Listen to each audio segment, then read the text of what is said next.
જય હો. કેમ કે મિત્રો આપણે ક્યારે હાર ન માનવી જોઈએ. હાર માનવાથી આપણું મનોબળ ઘટે છે. કોઈ પણ કામ ન થાય તો ક્યારે હાર ન માનવી જોઈએ. એક કામ 1000 વખત કરો, કોઈનામાં હિંમત નહીં કે જે આપણને નીચે ઝુકાડી શકે.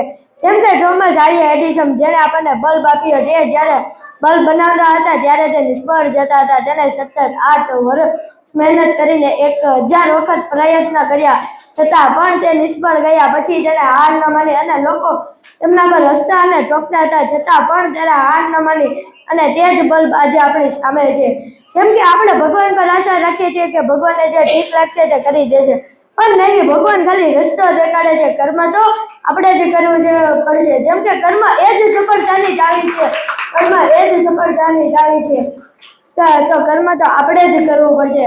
જેમ કે રતન ટાટા કહેતા કે સપના ઊંચા રાખો, ભલે આકાશ સુધી ન પહોંચાય, પણ વાદળો સુધી તો પહોંચાય જ. હજી એમ જ અમે મંચ મિત્રોમાં બોલવાની શરૂઆત કરી છે. અમે પણ ક્યાં સુધી પહોંચીશું તો તમે જ વિચારો. જેમ કે એક મૂવી લાલો, જેમાં લાલો ઘરમાં ફસાણો, અને એક વાત અલગ છે કે તે પોતાની લાલચના કારણે ફસાણો હતો, અને નહીં, તેણે 21 દિવસ દિવાલ પર કાંટો કરીને તેણે હાર ન માની અને પછી તેણે આખરીમાં હાર માની લીધી. પછી શ્રી કૃષ્ણએ રસ્તો દેખાડ્યો, પછી તે સફળ થયો. એમ જ હજી અમે મંચ મિત્રોમાં બોલવાની શરૂઆત કરી છે. અમે પણ હાર માની લેશું, પણ નહીં, હેતલ મેડમ અમને પણ રસ્તો દેખાડીને પછી અમે સફળ થઈશું.